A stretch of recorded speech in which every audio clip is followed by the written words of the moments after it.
Yeah, Assalamu alaikum wa rahmatullahi ta'ala wa barakatuh.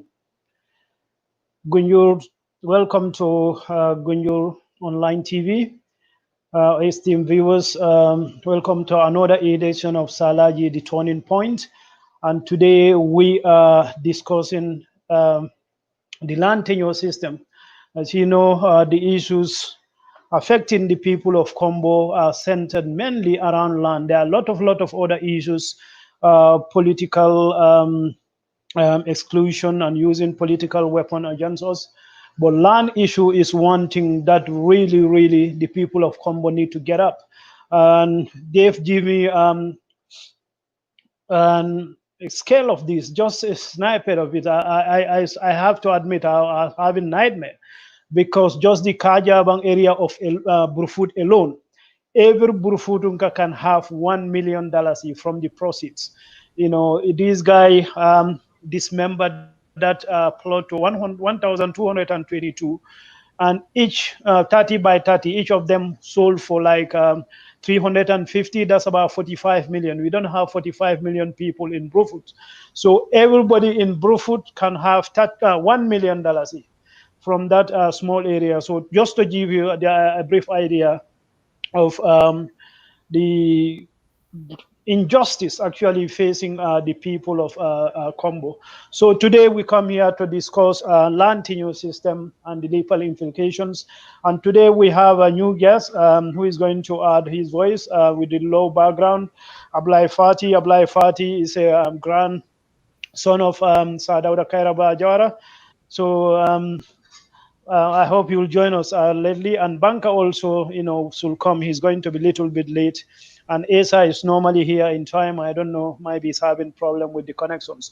So, Doctor, welcome to another edition of SALAGI Turning Point for KOMBO. And this is one topic you choose yourself. So, introduce yourself to the viewers of Gunjur Online TV. Again, I'm Dr. Lamine Conteh. I am a Kombonka, originally from Faraba, Banta, born in Piram Berending.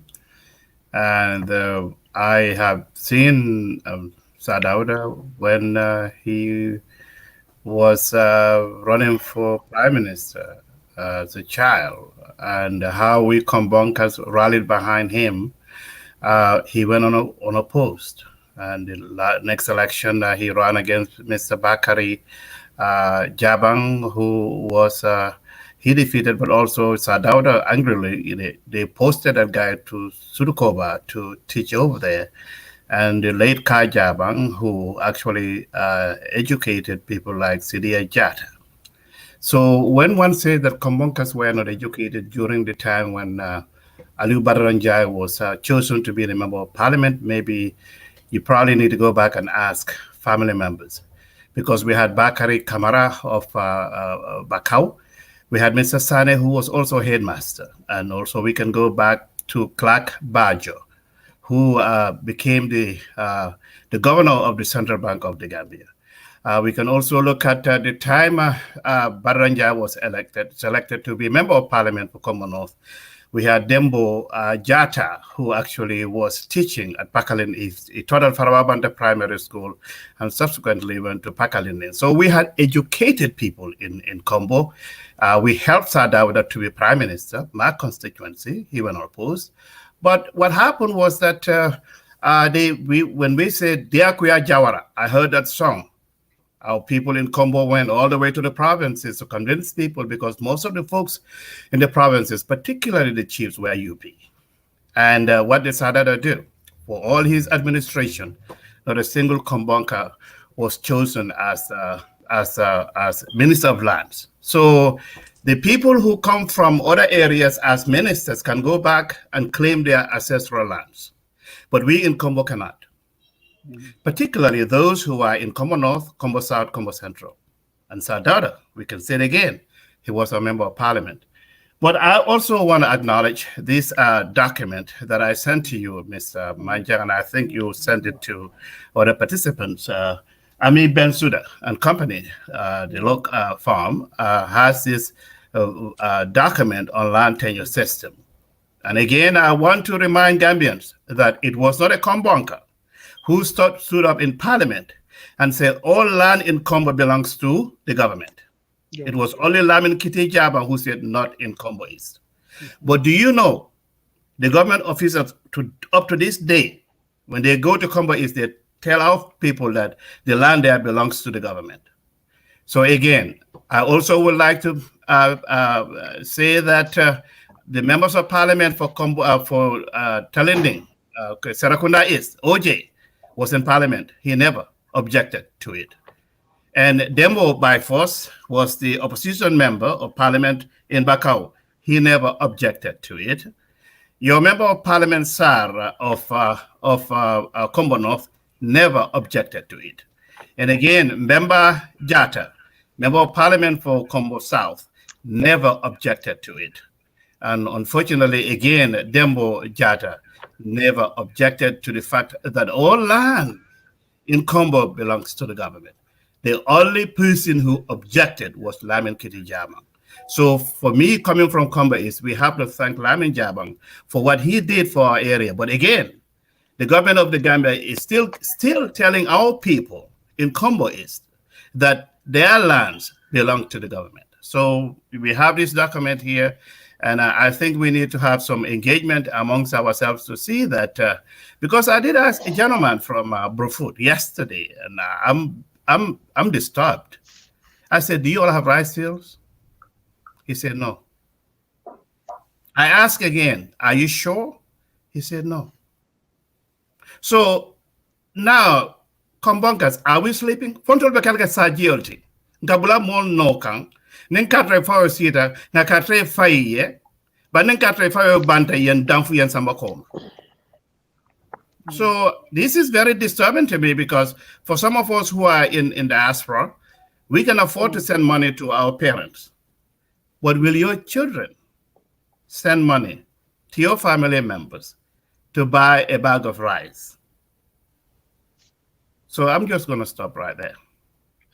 Yeah, thank you very much for that introduction. Somebody open, Doctor, do you open it in another device? Facebook or whatever? You mean you're talking about the... Yeah, because it's echoing. Okay, it's fine now. So you hear that passionate introduction from Dr. Conteh, why we need to familiarize ourselves with Gambia land tenure system. I think this was put together by the Ami Bensouda. I've seen it, it's a bit long. I asked, actually, if anybody want the copy, they can get to me. So I got no request. That's why I didn't send, but I have it. It's handy. It's a PDF file. It's about 223 pages. You know, but from my, I'm going to repeat this again. My show with Dave on weekend make me even more motivated, because as Dave keep reminding us, this is our inheritance.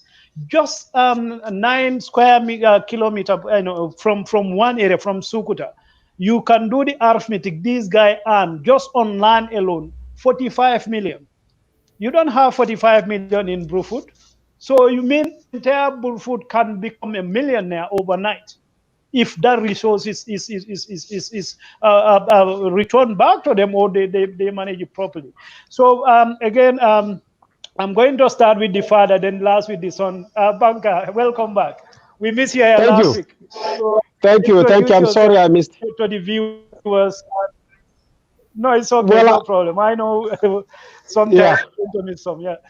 Yeah, I was dealing with some few things on the side here, but Alhamdulillah. But no, I'm glad that we are having this conversation because in the end, Mm, if you if you look at the Combo land issue, it's only those who are not familiar with it will blame Kombunkers one way or the other for what has transpired. This is our history. This is what it has always been. Where folks look at this area, they realize this is on. I mean, in any country where land is on the seafront, it's always prime real estate. And I think others yeah. have figured that out way quicker than our fathers have because our dads didn't go to school. Yeah. They did not understand what land means and what it can do for you. I mean, all they know is for them they see this as a cultural inheritance, not realizing that it's also an economic inheritance. And I think Inheritance. that Yeah. yeah, that economic part of it, of the process, Hmm. of the Hmm. economic value of it, is what they never really truly understood. And this is why, even for the ones where they literally, legitimately sold the land, you go back and look at those transactions and you are shaking your head like, I cannot believe these people Yeah. literally sold land for this price. Because they Hmm. never really truly understood the economic value of land. They just never did that. So, and the unscrupulous characters who came to get these lands from them never, I mean, obviously had no interest in making sure that they understood what they were giving up. So, in the end, they put up a fight to not give up these lands because at the same time, I think along the way in the process, they realized that they are being conned out of what they consider their cultural heritage and that their children might end up being landless. This was what motivated their fight for the most part, which was really still great. But those who were these unscrupulous characters still found a way to use legal jargons and legal justifications and what have you to still grab these things from these folks. And this is what is so tragic about our case in Combo. And so, but the good news is the Sons are fighting back.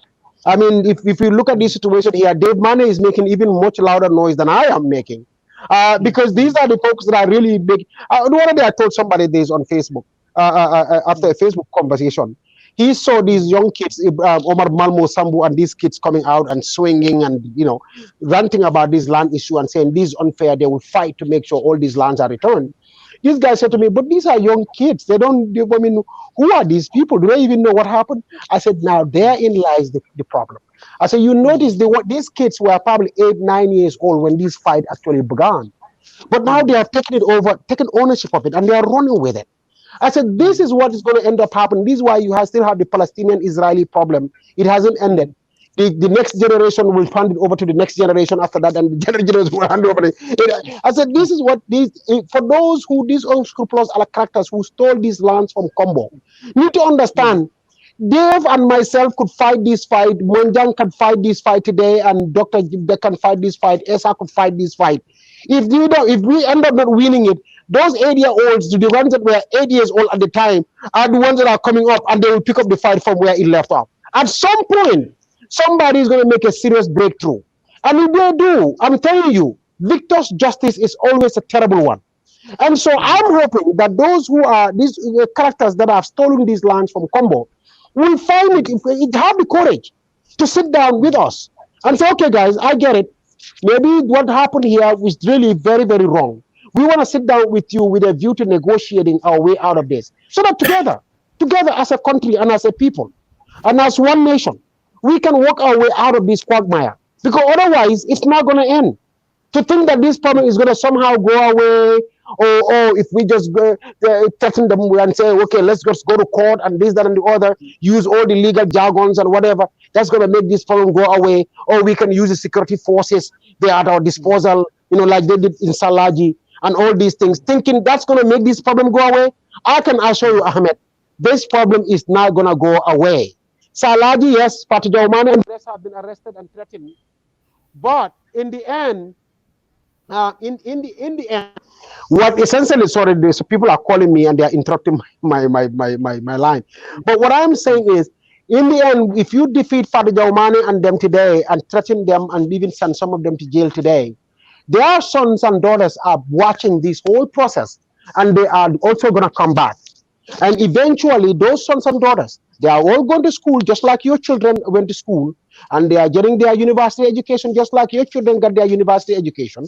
They are going to become influential just like you are prepping up your children to become influential in the country, and they will duke it out.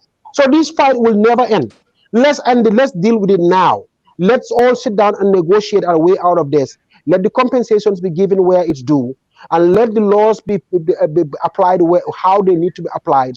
Will the government understand that no amount of threat, no amount of jargons or shenanigans will make these problems somehow disappear?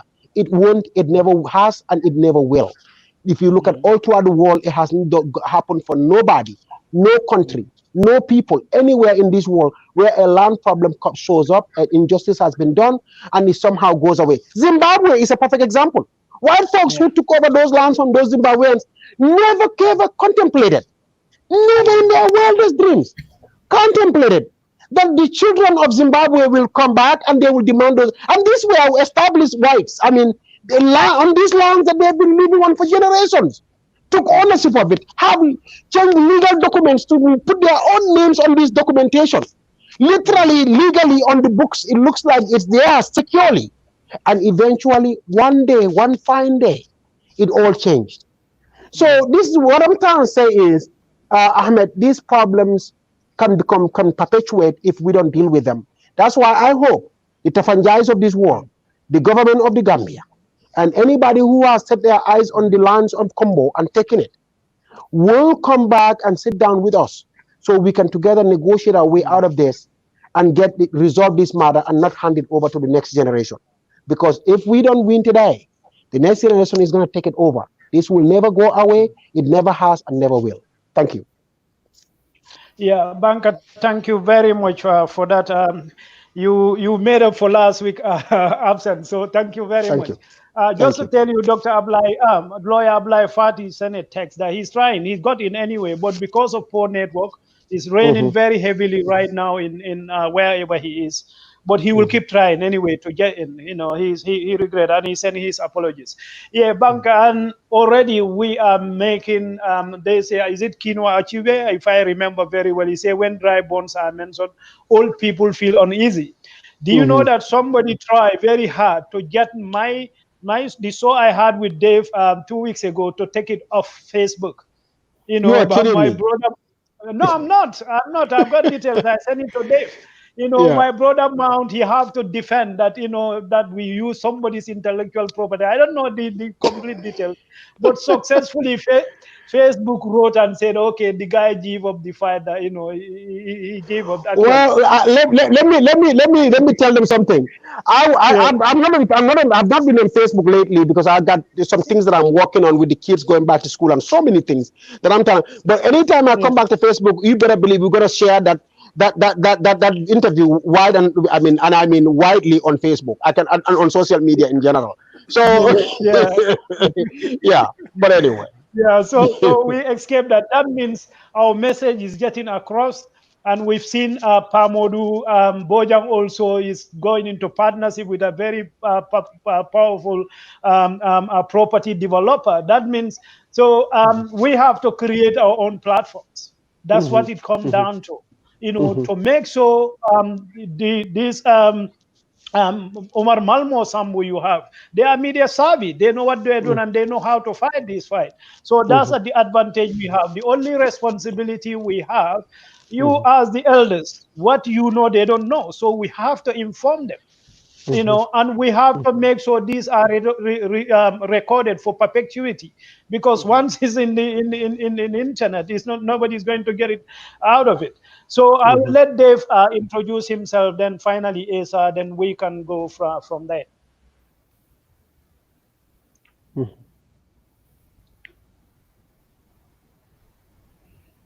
Dave, your line is mute. Yeah. Son? No, we can't hear you. Son, can you hear us? I mean, your line is mute. I don't think he can. In fact, I tried this before, but okay. Okay, so Dave, while he sort that out, Esa, do you want to introduce yourself to the views, Yeah, please? Ahmad, are you hearing me? Yes, clearly. Nela Mike Katandi Dala demanding pretty loud, but we can hear you very clearly. David is having trouble Okay. with his. Thank you very much. My name is Ensa from Gunjur. I'm still part of the struggle to make sure that Kombanka's problems are actually alleviated. And today, Esa, loud a bit. yeah, I'm saying that I'm still part of the struggle in Okay. terms of actually pursue all the means to make sure that Kombankas are actually their deprivation is actually ended. And then this is a very important panel discussion today centered on the land, subject matter on the land. And I think the most important aspect that we need to understand is the land. And then I think we need to also understand conceptually what actually influenced the minds of the previous decision makers to subject the Kombankas land to be part of the state land. And because of people believe that a Kombo is actually a zone of migrant, and they didn't understand that in history, because of most of the Kombo became urbanized as a result of the colonial establishments and the centers that were established during the colonial regime and even before the colonial days. So many people believe that the Kombonkas are just recent migrants when they don't understand that actually Kombo was actually contemporaneous with the Ghana Empire in the 8th century. The first inhabitants in Kombo and were Bainunkas. Bainunka Empire was contemporaneous with that of the Ghana Empire, which was 7th century. And you can Mande-speaking migration and dominance and the conquest against the Bainunkas, which was actually in the 13th century, almost 700 years ago, when some of the Mandinka jurisdictions were not established in the Gambia. So this is what people have to understand. And this is what actually dictated their mind to understand that all the land within the jurisdiction of Kombo must be subjected to the state. And that is why the state instruments are being utilized to make sure that the Kombonkas are deprived. And then, in fact, they consider Kombonkas not indigenous. So this is where we need to understand what actually the motivation and what influenced their mind need to be actually explored. But we'll come to that when we come to another round to tell you how people actually got the legitimacy, because this is a kind of evolution and dynamics in terms of property ownership in history. We need to understand what constituted the basis, what were the constitutional requirements, what are the actually the basis for people to claim legitimacy over territories, lands, and other things. Because these are productive terrain, and we also have viable terrain, which is our rivers and other productive zones. So it is important today for us to understand all these things in perspective, to understand how things evolve in time and space, and what actually make people to claim ownership over their ancestral and hereditary and terrains. Thank you very much.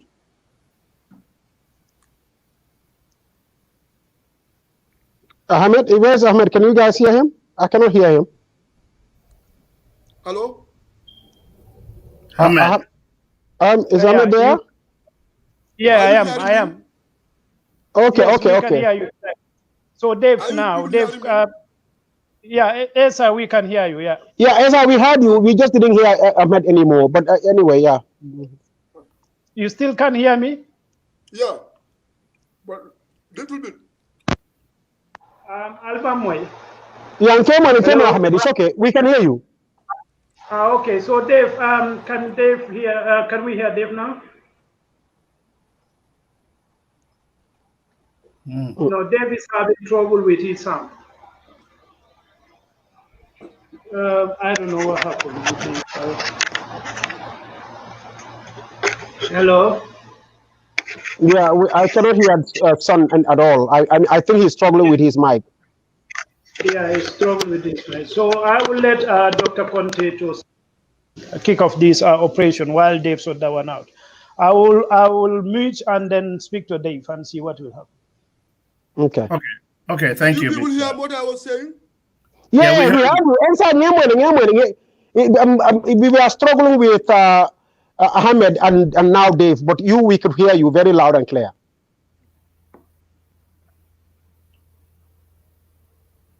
Hello? Yeah. But Dr. Tika Moila Kodi. Yeah, I can get with her. Okay. That's good. I think everybody else is struggling with their mics or something. Mama, Isa Fanan Kamwesa. But go ahead. I come. Hello? Okay. You see, my concern is Yeah. So now we can hear you now. You can hear me now. good. Yes. Can you hear me? Yes. We can hear you All now. right. Mhm. I'm not sure what's going on. Okay, I have to go back to the big headset. Yeah, it's all right. It's a bit strange. Yeah, we saw you, but we couldn't hear you. Not so open there. Yeah. Where's Ahmed? Is Ahmed? We've lost Ahmed as well.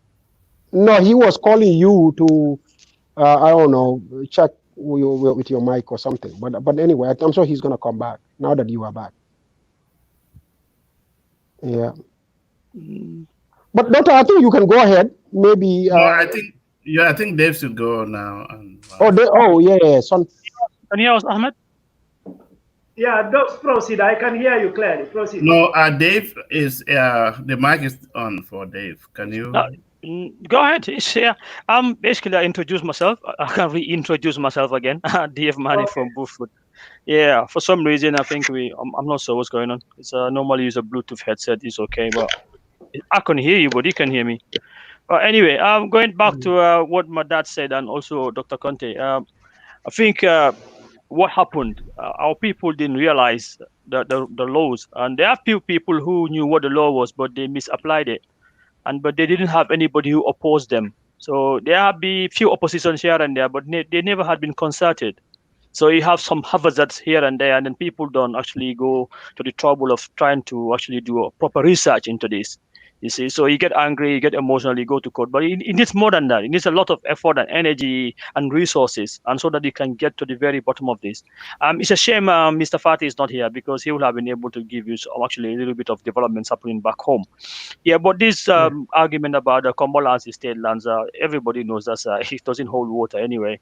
So that's just something they've been trying for a very long time. But like I said, there's not been what's it called, a concerted effort to actually to counter it. So that's what's been an issue. But I think there's something going on in what's it called, in the courts right now. I didn't want to mention it. I just thought maybe Mr. Fatih would have been the perfect person to tell us about it. And hopefully he will come on. So, but that's not an argument anybody buys anyway. Even these estate developers, they know now that that's not going to help them in the courts anyway, because it's just a misapplication of the law. And then, like I said, nobody is actually mounted a coherent coherent, like how do you want to fight back? No pushback. That's not just happened. So they've all been taking their luck. But that was going to stop. Don't have any doubt about that. I mean, you speak to lawyers back home or here, they all know that it's not going to last. So they're just trying their luck. That's not going to last. So yes, Dr. Conteh was talking about some kombunkers who were politicians in those days, and they didn't actually object. So there you go. So kombunkers were there. They were in parliament. They didn't object. So there you go. Because probably like our elders in Bufood or other coastal areas or all over KOMBO, you can even say the whole of the Gambia, land is not for us. It wasn't wealth. Land is just something to be used for a need.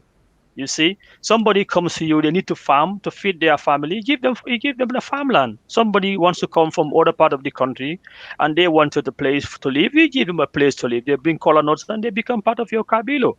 That's why if you go to Bruford, you go to Jagos as part of kabilo, you go to Jolas as part of our kabilo, you go to Fulas as part of our kabilo. So we have Gomez. My dad will tell you, we call the Undermango, the Jagos there. They're actually in Manneh. Next to them, you got Sambukunda there. They're also a part of Manneh. So we didn't have a problem giving people land because it's just not for wealth. It's not like you can build wealth from it. It's just something to be used, utilized for people to live. And, that's what it was. And then it became commercialized. It became too commercialized. And you got few people, like my dad was saying, unscrupulous people. They understood the value of land. And they came to these people who are simple. These are simple people. To them, land is just like, just to become rich overnight. Land is just something to use because people need it. And then it came to the stage whereby they also came to the realization that, look, if we don't do something, we're going to lose our land. So they also went overboard, selling off everything without even understanding that there is a system to follow. You don't have to sell your land to somebody for perpetuity. So don't give somebody a freehold in your land. You have a right as a seller of your land to give you 50 years, like KOMBO people did to Jawara's regime. Jawara's, the TDA. It was 50 years initially. Then in 1992, for some reason, they said it was increased to 99, but still it wasn't for perpetuity. It wasn't for perpetuity. But you see our people rushing because they're scared of losing their land, their livelihood, and their inheritance. They start, okay, before I lose everything, let me just sell it. And they just went into this silliness of selling all of their land, of this is their inheritance. So tomorrow they're selling land to somebody from somewhere else, and in 99 years time, wherever it is, and this land is going to go back to that person's family forever and ever and ever, because they're selling land to people they don't even understand what they're signing. Yeah. So if we were able to talk to our people, say, look, if you want to sell your land because you're so desperate, don't ever sell it. But if you're so desperate, don't sell your land on freehold. Give it to them for 50 years or maximum 99 years. And you know, after 99 years or a predetermined time, this land's ownership comes back to your family. But our people don't understand this. Because when I went home speaking, I was like, why selling your land? I said, do you know you don't have to sell your land on freehold? They say, yeah, that's what they do. They run to the court. You just sign freehold. Just sign freehold for your land. So this is where we are. So you got few people who knew the law, and you got 99% of the people who didn't know anything about law. They still don't know anything about the law. So they just use them to rob them of their inheritance. But land has value. Land, monetary, attaching monetary value to land. That's just a recent development in our community. Very recent. It was just something to be used because it's needed for people's livelihood. But then it's been changed, and it's very detrimental to our people. So, but when it comes to taking the land, going through the court, I mean, the government has got no foot to stand on. So, but when it comes to developers, I don't like to make this personal, because I told you this privately. This developer in Brufut, if he didn't go, if he is not making this effort to recreate a narrative, he started to curate this narrative of, this is how the land happened, I would never counter him, because for 17 years, my dad knows I've been doing this in the background. All the noise he made, I don't care, because I know the day is going to come when I'll get my land back. We'll get our land back. Whether it's going to be people who want money, they get the money. People like me want our land back because I don't want to sell it. You see? But the only time I'm beginning to counter, I think we need to deconstruct the narrative, is because, I bought this land of people. I'm a very nice man. I give people money. It's nonsense. We all know what happened. So if he wasn't mounting this curated narrative or this trying to make a myth, I just ignore him, because he's not that important to me. Because at the end of the day, he is just a citizen. The state is the person, the state is the organ that stole my land. So my problem is with the state. He is just it's exhibit A of this land thievery in the Gambia, because he was somebody who uses mercenary, he manipulated. Yes, he was there using all this shenanigans because he had connections. But the state is what we have to actually go to court with, not him. Yeah. So it's very important. I only tell people, so it might actually sound counterintuitive, but this guy is actually a victim. Because if you build your whole life, you build this narrative with yourself as this honest living, nice, hard-working person. He's saying that, I picked myself from my boot, with my bootstrap, from nothing, I'm become a millionaire. We can see it through. We know it's nonsense. We know overnight you became very, very wealthy because you took people's inheritance. So don't try to change the story. So that's my only problem with the person. Otherwise, he can say whatever he wants. I have got no problem whatsoever. But don't try to change the history, the story, when we have lived people who are living witnesses to what happened. You see? But he is very, very minor. He's the pinnacle, if you know what I mean. It's exhibit A, because everybody, all these estate builders mushroom all over the Gambia. There's one person they look up to. So that's why him is central. Is a very central to the whole land issue in KOMBO. But he's actually very insignificant if you think about it, because my problem is with the state. Is the state that legally or illegally robbed me of my land. So, but he is there, like I said, he's this person we see. But there's a whole mechanism behind him. That's the machinery we have to fight. Yeah, thank you very much, Dave. So yet again, that brings us back to how generous Kombonkas are. The Kabunkas can sit here like Manneh alone, can give every original Burfunda for 1 million. We have to put figures to these numbers. I'm a Kabunka myself, and we are landowners, Esanos in Gunju. So Kombonkas have been generally generous, and we become Kabunka Kombonkas. So as you said, land is for, to use it, and this is been the case. In fact, part of our lands, when we need the demarcation where it stop, we have to go to our manjakos who are residing on these lands. They were even given the power of attorney. This is verbal, that they can tell somebody, you can farm here, you can farm there, you can farm here. When you need it, we say no, you go to these people. But then one finds the Jame come to Gunjur, he went to Tanini. One Jago elder man got up and said, now because Kudula Sotono Manjakol. He stood up and said, land doesn't belong to anybody. This was the origin of this law. On this very day, I remember it very well like today. He don't even meet in Gunjur, he went there. Then these people start planting new castles. And that's what also created this panic selling. People say, oh, Nima Iladula Wafu Mansabinala Abe table. I can tell you. Now, very reluctantly, people start, selling, lands. And this is what these property developers capitalize on. Came in, buy some of these lands, sorts of land for almost next to nothing.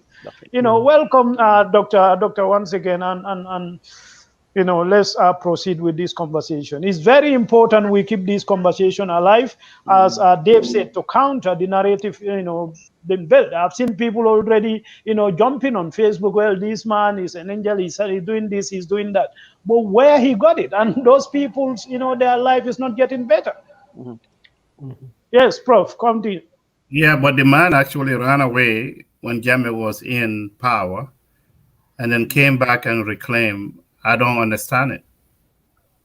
But also, I think we should try to engage Pamodu and Kerfatu, because they are Kombonkers, to see whether we can have airtime there. Because I think, to my understanding, the person in question bought airtime or advertising for through Pamodu's radio and TV station.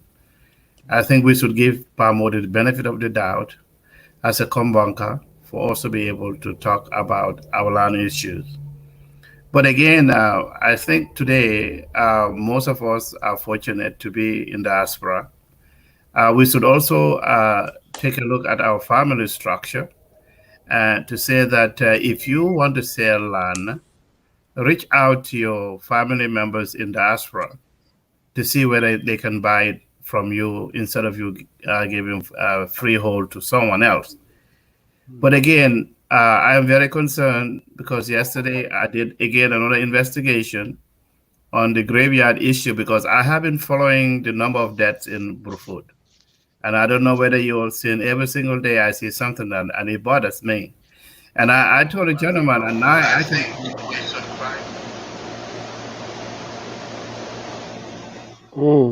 okay. I told the gentleman, now I can count about 5 deaths in Brufut within the past 7 days, and it's bothering me. And the man told me that, do you know that even some villages in other places, they come to Brufut to bury their dead? So do you notice that in the Gambia, we don't even sit down to factor in the graveyard? Because as the population increases, we don't have any rice fields to grow rice. We don't have anywhere to bury our dead people. So what's going to happen? So these are issues that I think we need to talk about. But again, I refuse because Brufut's problem is Kombo's problem. Because, seeing Brufut Heights is a typical insult. For Jammeh or any other real estate developer to take a Kabilo land, and now you see how many compounds are there. And I purposely put something the other day asking, if you own $250,000 a house, will you be willing to pay $2,500 in property taxes? So we have multi-million-dollar houses in Brufut Heights, but the school system in Brufut should benefit from those things, because in most countries, education is funded through property taxes. So these are things that I think we need to do. Again, this is a wonderful idea. Our people have been very, very generous in giving land. And as you all know, that when you all were kids, people came to your compound They only brought what colonels. And now again, what is happening? Look at this gentleman who's going out there digging black sand. And the other day he was in Basse building what, a police station. And someone told me that he has a rice field. He has a rice plot over in URR. So he can come to Kombo and destroy our rice fields, but he can go back to where he comes from to cultivate rice.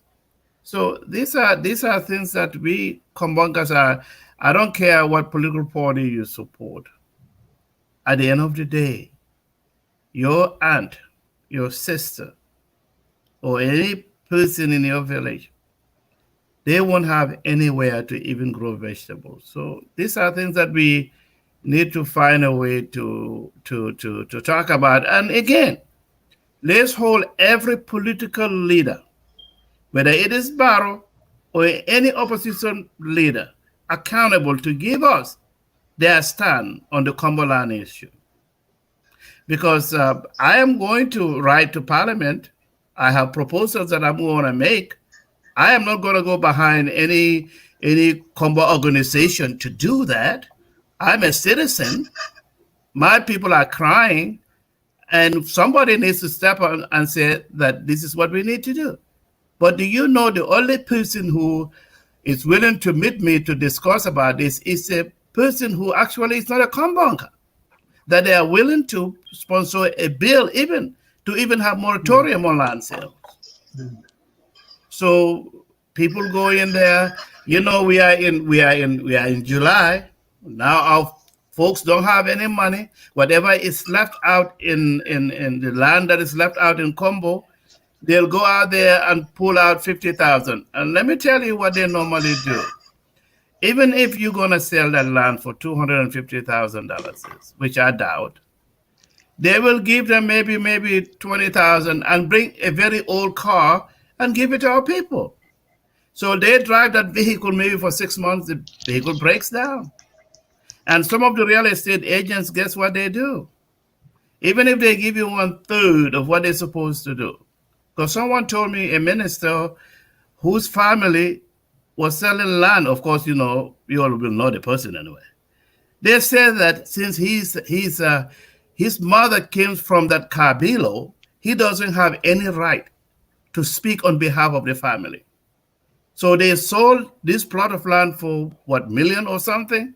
And the lady told me when they apportioned their share, the money wasn't even enough. So now you're talking about the future of our people is in doubt. I had a prominent politician in the Gambia, a Kombonka, who came to me, even asked me whether we have land, he can buy land in Faraba. So, I mean, without us talking, I don't know who else is going to talk. So I really encourage all of you, despite our differences, when it comes to the issue of Kombo, when it comes to this land issue, that Sadauda's Minister of Local Government said all lands in Kombo belongs to the government. It was only Lamine Kitty Jaba who said, from our constituency, that not in Kombo East. So we in Kombo East cannot be celebrating for that because our brothers and sisters in Kombo South, Kombo North, Kombo Central are crying. So again, I applaud all of you for coming in, and we need to do this to bring into the minds of our people that if we cannot talk, who else is going to talk on their behalf? So I will let you all continue on with the discussion. Yeah. Thank you very much, Doctor. Yeah, switch off the other device. Two things I pick from that's the proposal or the bill you're trying to put together. I will encourage you to proceed and do that. Yeah, you don't need any organization to go behind. We've seen Dave wrote to a lawyer Dabo the other day. And yeah, so these are the kind of things we need. You have to not necessarily put them in the spot, but to remind them, look, this is our problem, you know, and we cannot let you come until when you occupy that office before we start engaging you. This is what we are expected of you as an opposition, and also if you happen to win. So I'm going to bring in one of our viewers, Umar AJ Sao, is from Gunjur, and he made two statements here, which I want to read, and then I will go back to Banka. Omar, first statement, he said, exacerbation of land issues can also be addressed by advancing teaching options, including certificate of use or occupancy, certificates and ownership titles, where land title to be implemented, and it must be carefully monitored to avoid capture by elites and widespread disfranchisements of poor and women. So implementing hybrid structures which retain some community control over land, as well as a provision like joint registration of land in the name of husband and wife should be encouraged. Yeah, women, in fact, also had it very, very rough when it comes to land issues, all over the country. In the second statement, the country just need strong institutions. Welcome. Yeah, we finally have Abdoulie Fati. Okay, that's great. The country just needs strong institution policy intervention for effective policy and legal recognition of customary rights, issuances of certificates that secured on structured management of inheritance rights. Community teaching, raising awareness at the local level is also very key in addressing the issues of mass selling of lands at the community level without due consideration for young people and place for communal needs. Example, cemetery, schools, and market and conservative area. Yeah, that was, yeah, Mr. Abdoulie Fati, welcome to Gunjur TV Online. And thank you. I hope the rain subsides in your area. Can you hear me? Yes, I can hear you, yeah. Okay, brilliant. So I'm going to, we are discussing teaching land issues in KOMBO, and today basically the land tenure system. So that's have some legal implication that you can make it, you can explain to layman like me, so you can have a better understanding. First, introduce yourself to the viewers and also to the panelists. Who is Abdoulie Fati? Thank you so much, Mr. Manjang. It's been raining here terribly, and as often the case, the rain, it always interrupts electricity supply and internet connection. So it's still raining, but it's not as heavy as it were an hour ago. So fortunately, I am able to join, albeit a bit late, discussing this very important topic, land in the Gambia. I think I've noticed there are two Mannes on the panel. Yeah, we bring you Mono. Don't worry, Mono is coming for you. That safer, right? Yeah, safe. 2 Mannes. Thank you. Thank you, Ahmed. If this belief that there are real nyanchos, then that's it.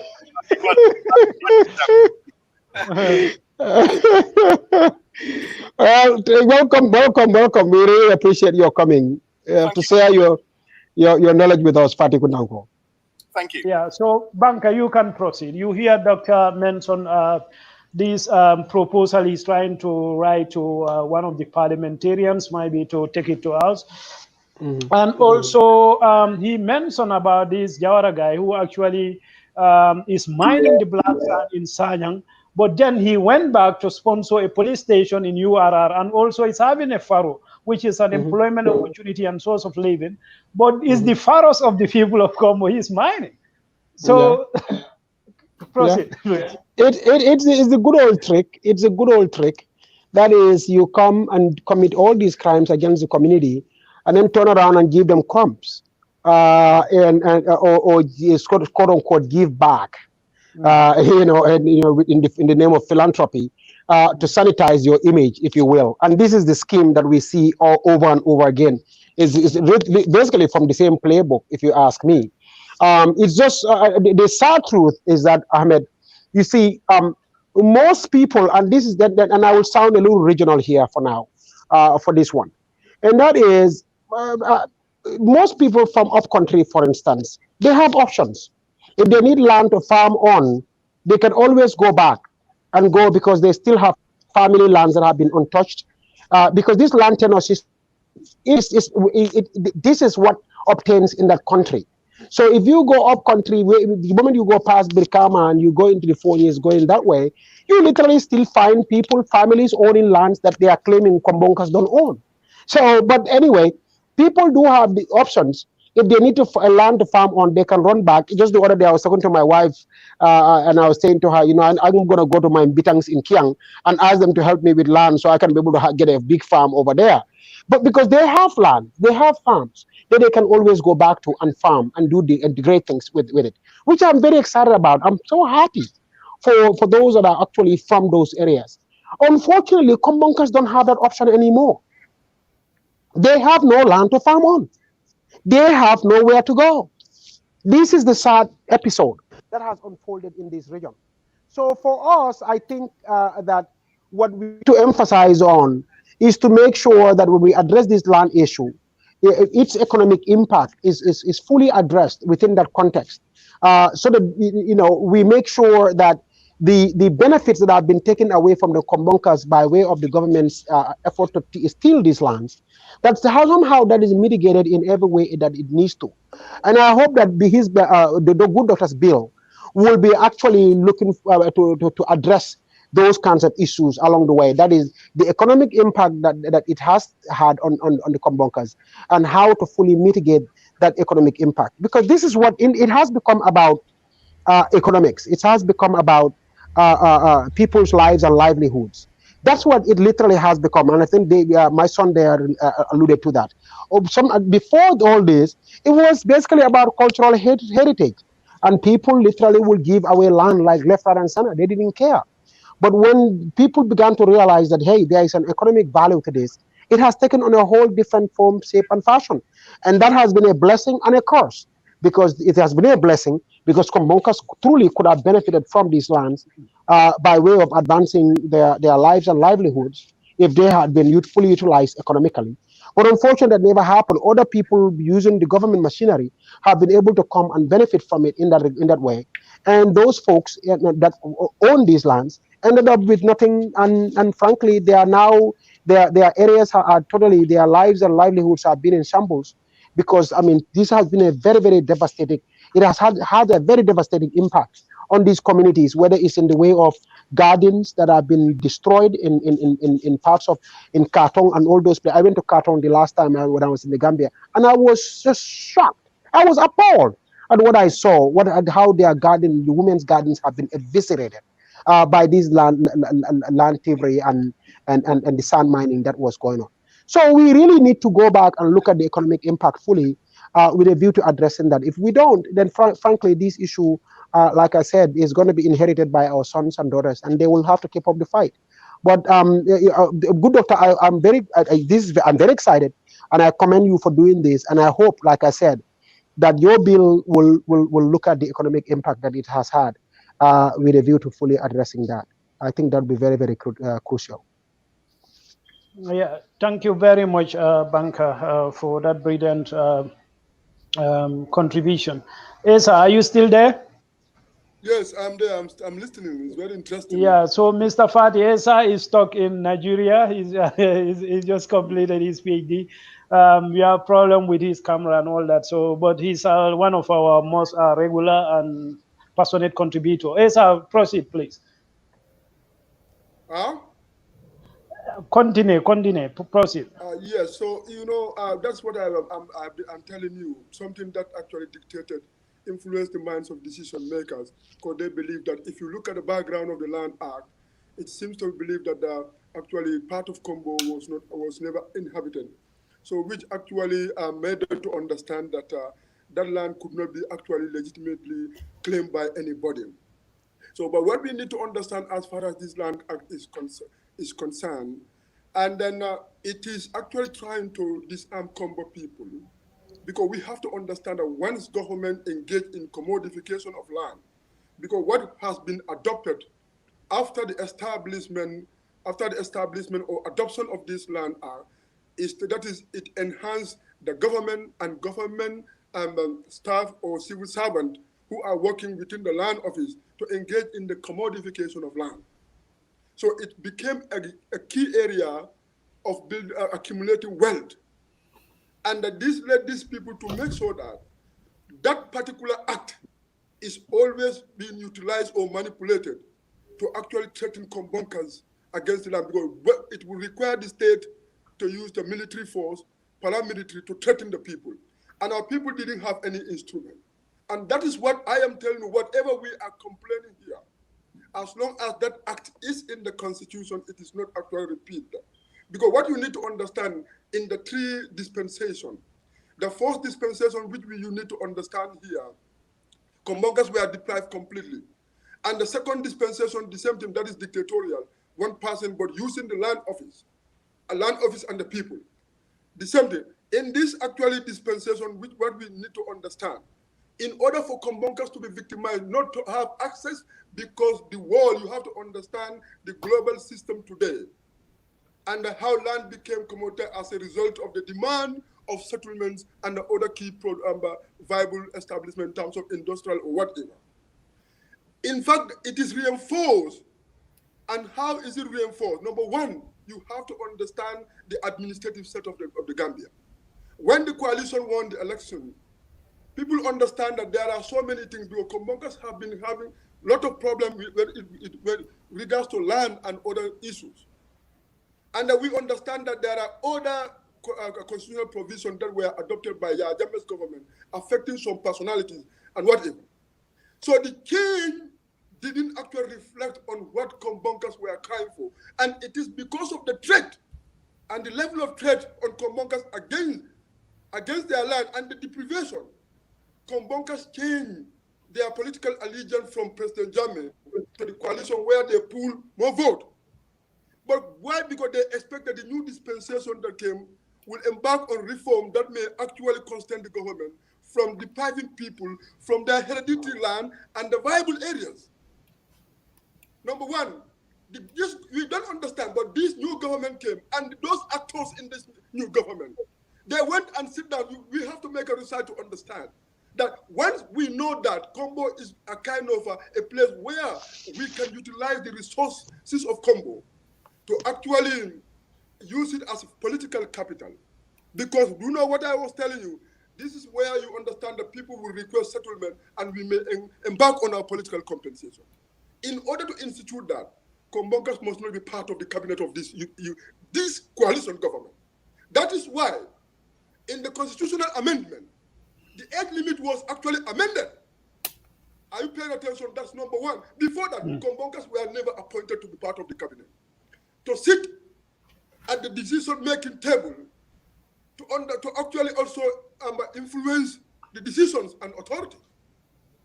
When the Land Act was not amended, but the age limit was amended.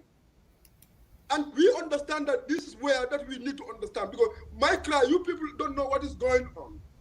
If actually the constitutional framework does not change to give equal footing to all the jurisdictions within the constitutional framework, Kombonkers will still remain vulnerable to state manipulation and the state victimization for that matter. Because they have the state agencies, they have means of violence to actually cross them down, as it is manifested in Sukuta and that of Faraba, where people are killed. This is where the Kombonkers should understand. We need to go back to the political structure. This was, age limit was amended, but land was not reformed. It was not their interest. And Kombonkers were isolated to be part and parcel of the decision making, so that any decision that is made, because we have to understand the minister who introduced the bill for Kombonkers land to be subjected to state claim against the people's hereditary terrains is not a Kombonker. And he used that to accumulate so many assets. Today, he is selling. In Bijlo, he has big plots, which he got from that at that time. He is now fragmenting those plots, selling them. People have been meeting him at Commoner Chief's place, coming to make his papers. He is now selling our Kombonker land, which does not belong to the former minister. You are telling us, we are telling you something. Whatever framework you're going to create, if that act and that is adopted in the court, it's not removed, it's nothing. So this is how Kombonka, they said Kombonka should not be part of it. And that's why you have to understand, if our viable areas and mineral resources is to be mined, so Kombonka should be part of it. Kombonka should be given the license. You give a man from all areas of North Bank, for example, Badibu, gave him the license. When he was going to mine, the community people asked him not to move into that land to mine the sand, because he does not come from KOMBO. He was determined to get his wealth at the expense of the life of a Kombonka. What I am saying today, my emphasis is, he moved down to do that, leading to the loss of life. He didn't care. And those who are in the decision-making power, they didn't care, because Kombonkas are never there to advise them advise according to the cultural condition of Kombo and the historical condition of Kombo, or whatever condition of Kombo. Whatever we are discussing, our people died because it is believed that government has all the power to own and claim all the viable resources, and which in doing that, it affects the life, environment, whatever of the people. But what we need to understand here, that is still there.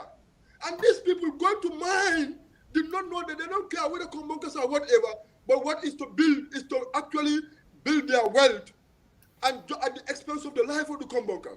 So everything was amended. And this can you let me just complete. So what we need to understand as far as this case is concerned, here is the law. We need to challenge the law now. As long as it remains in that constitution, it will continue to haunt our people. You have to understand the trajectories and history. One, pipeline was the same thing they used. At that time, Borosuso and others were the directors of land office. They used this thing to fragment the people's land and gave it to other people who are not Bakonk and Bakonkas.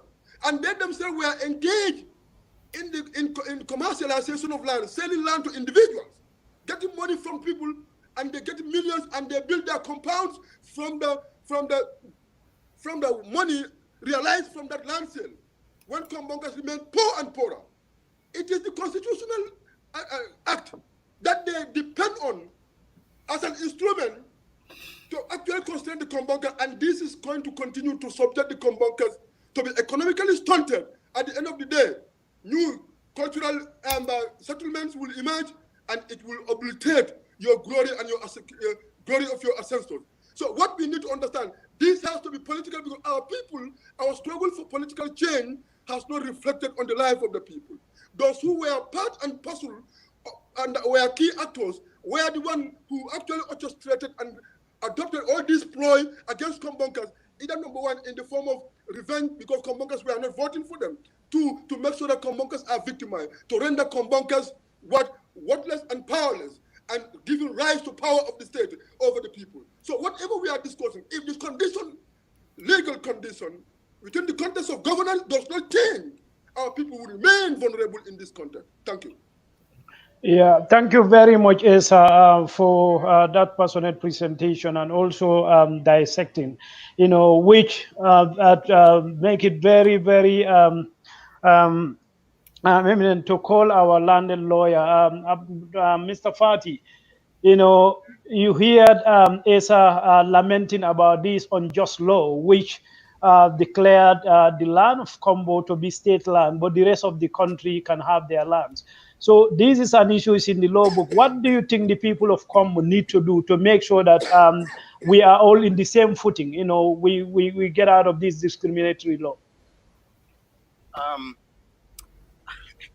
See, the issue of land in the Gambia at the moment is so toxic, but the solutions are multidimensional. So the solutions are not only found in law, but in terms of politics and some other forms of interventions. But I think recently, Manneh published a letter, an open letter to Mr. Dabo, probably trying to gather some leverage upon UDP or MPs in general to look at this, because I think Gambians have come to a point where they've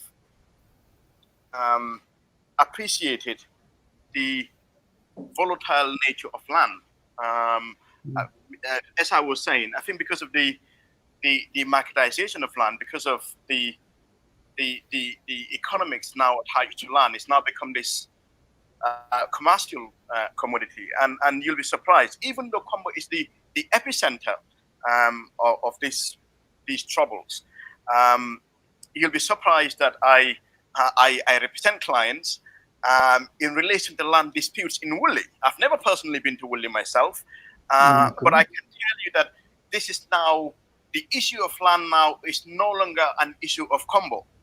KOMBO is the epicenter and is the most immediate threat. And perhaps our efforts need to be more immediately concerned with KOMBO. But even if legislations were passed that deals with or that resolves this conflict in KOMBO, there is still an undercurrent that is still persisting in other parts of the country. This morning I spoke to somebody. My dad is from Badibu Karawan. In that part of North Bank, somebody actually spoke to me in relation to a land dispute in a small village where my ancestors apparently come from. So this just gives you a very small idea that the issue of land is now so widespread that it's affecting every corner and part of the Gambia. I must emphasize that KOMBO is definitely an epicenter because of the value of land. And he touched on this. But I think customary land tenure or statutory in Gambia, primarily the States Lands Act 1991, is a massive problem. So I think that needs to be seriously looked at. I think it needs to be repealed, or the more problematic provisions of that act needs to. But I think it needs a complete overhaul. So it's not only the States Land Act as well, but there are, in terms of what, as I was saying, I think because you've got two parallels here. You've got the Constitution, which is the supreme law, as well as statute, which are acts of Parliament.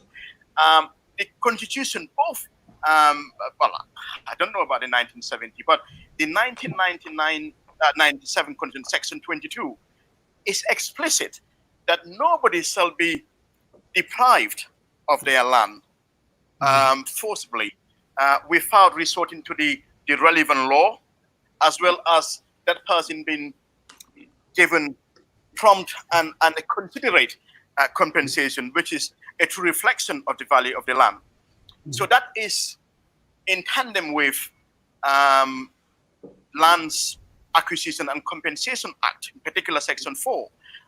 If you look at the state machinery, and I think the state of the Gambia government through the Ministry of Local Government and Lands, Department for Lands and Surveys, Department of Physical Planning, are perhaps the biggest perpetrators of this injustice, particularly in KOMBO, where like what is happening in Salagi, in Sukuta, Brufut, and overparts. So what often happens is, while they seem to rely on Section 5, which gives the state this rights to designate land for public use, there seems to be this amnesia or a deliberate failure and refusal to then pay attention to the corresponding legislation, which is the Compensation Act, which states that customary land, and I think this whole conversation about land has been distorted by the state, because what the relevant provisions talk about is that even where the state assumes ownership in terms of having this control over this land for public use, public purpose, schools, cemetery, hospitals, and the like, it has to follow a legal process and procedure in terms of gazetting in adequate time, But where that is done, the government simply becomes, in legal terms, like a leaseholder. But those customary owners you will find in Brufut, in Sukuda, and other parts of KOMBO, their customary rights, their traditional rights are not extinguished by this designation. So designation simply means it is almost like if the land is given or is entrusted to the state as a trustee for the welfare and the benefit of the community, collective benefit. But even if that were the case, Section 4 is saying that even if such land were to be used for public purpose, schools, hospitals, and such related functions, because their customary, their equitable rights and interests, proprietary rights in these customary lands are not defeated or interfered with legally, therefore they ought to be adequately compensated financially, which is a fair reflection of the value. But these are some technical matters, but these are political as well. But it appears that there is a deliberate failure of, during Jawara's regime, but as well, but this amplified and worsened under Yahya Jammeh, because during that period there was just unprecedented and uncontrolled greed. So what happened is, because of this phenomenon of marketization of land, so you've got a few powerful individuals from certain parts of the country, because they've got the political capital and they've got the economic resources and the clout, if I may add. So what they would now do is they go to a place like, for example, Katong or Gunjur, and acquire a significant portion of land with the complicity of the state. I through my work, I am privy to certain information where the state will go to, for example, Brufut Heights, around that area, or somewhere like it in KOMBO North or KOMBO South, relying on the state's lands to acquire these lands for public use. This is what they will tell the locals. As recently as a few years ago, when Social Security were trying to acquire land in Touray, I had the opportunity to speak to some members of a particular Kabilo in Touray who were affected. So they spoke to Social Security, and Social Security actually, the amount of land they actually wanted was less than they were able to acquire, and this Kabilo came and gave an additional land. But the arrangement was, but the land was going to be used for public purpose, for housing, affordable housing for that matter, not housing where it is for a certain elite privileged section of our society, but affordable where ordinary Gambians, ordinary civil servants can afford decent housing. So that was the selling point. In addition, as part of the negotiations, were that that particular cabinet that gave that land to Social Security, we're going to be given a certain amount of money. I cannot remember, 1.5 million or something of that sort, as well as 10 properties or 10 compounds within the estate. So that was the arrangement. As we speak, up to November or October last year, this particular Kabila haven't been given a single dalasi. Wow. No, haven't been given a single plot of land. I can only speculate since I don't know, but I wouldn't be too surprised if that money that was supposed to be paid to these people was actually allocated and approved. I wouldn't be surprised. This may have been the case, but that money would have ended up in someone's pocket or a collection of individuals at the detriment of the customary owners of that land in Touray, who forfeited voluntarily, but on the assumption, on the agreement, that they were going to benefit financially, as well as other forms of benefit, i.e. having at least 15 properties within the estate. But obviously there are other secondary benefits, as in electricity, water, and some other amenities. So the problem itself is so entrenched and so diverse. What we need immediately, and I think we need all sections of the society to come together to really interrogate this issue and find solutions that can be sustained. But probably the most immediate one would be the whole land tenure ought to be reformed fundamentally to get to the root problem. So this act, if you look at it like I mentioned earlier, the compensation part, because when they looked at it, I'm guessing during Jawara's time, they looked at how probably the marketization or the commoditization of land at the time wasn't as profound as it's now. But perhaps they focused and prophesized that there'll come a time when there'll be this mass grabbing of land, and therefore something ought to happen to make sure the state intervenes and protect by acquiring certain land for public use. That was the intention. The intention was always to preserve land for the benefit of the community. But at the same time, the law is recognizing, but in as much as the state intervenes to assist in ensuring that the welfare of that particular community that would be a victim of giving away part of their land would have to be given adequate compensation.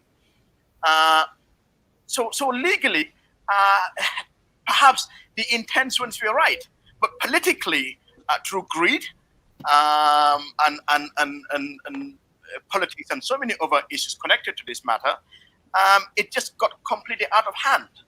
And the matter is so toxic at the moment. I can tell you, out of every, probably if I receive 20 phone calls a day in respect of prospective clients, I can tell you 15 or 16 or 17 out of those 20 calls will be land related. And it's got to some point. I know certain communities or individuals who are willing to defend their land at all cost.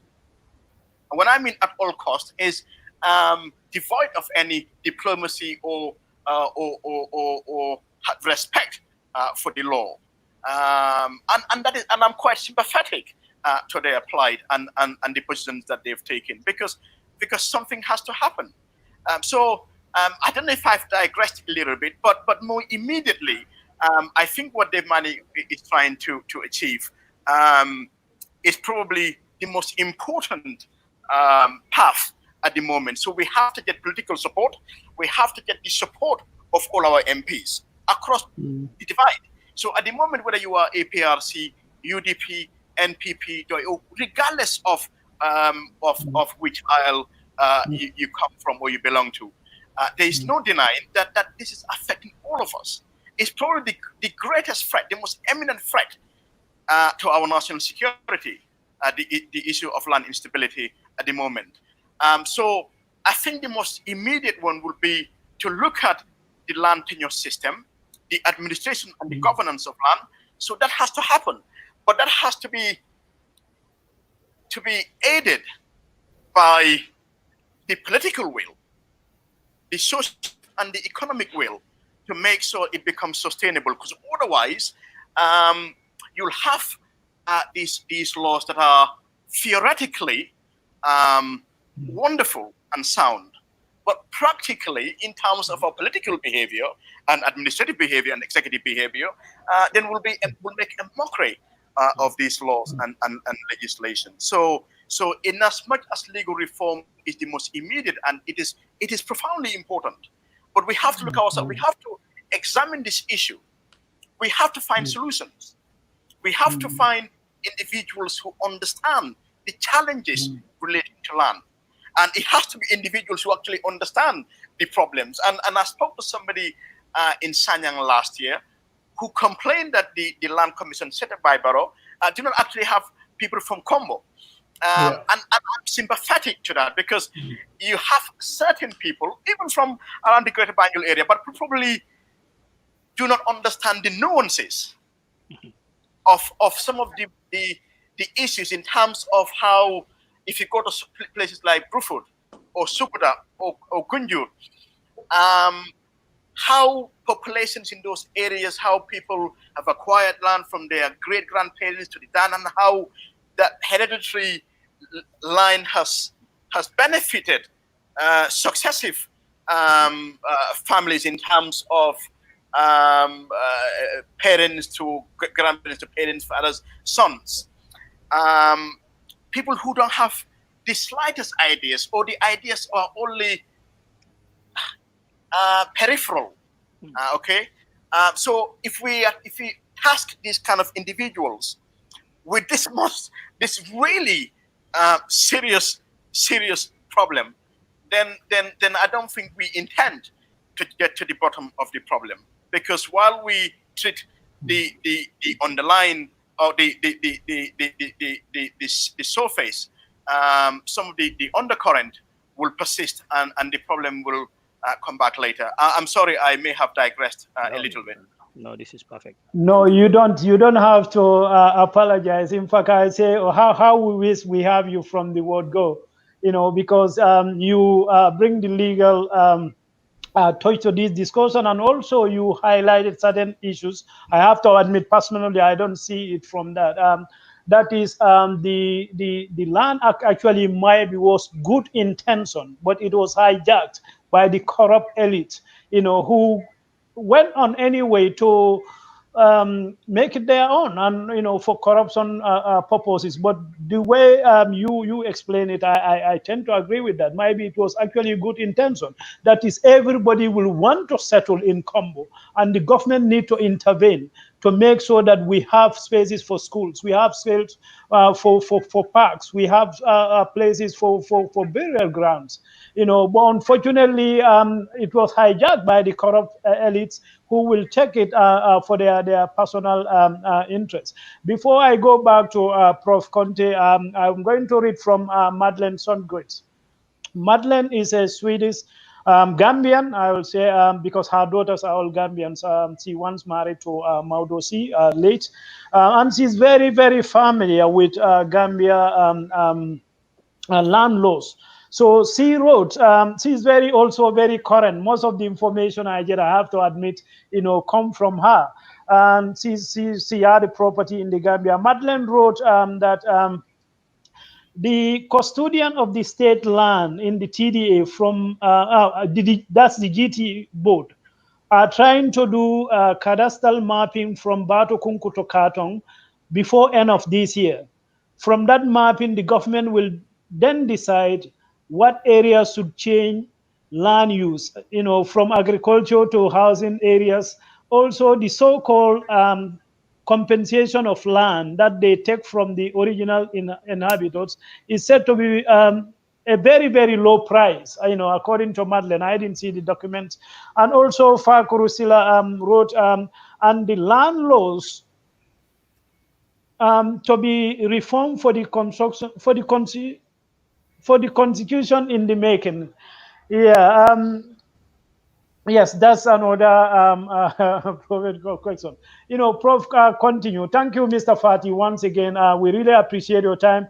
And probably we are left with only 5 minutes, but because you come late, I'll give you another opportunity, maybe, to close this program.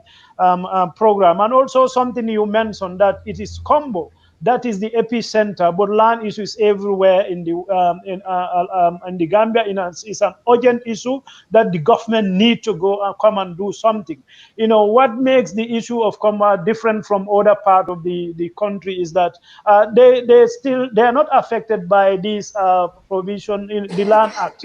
Their problem is within the communities, but again, it's a national security issue. The government should have the will to come and try to do something about it.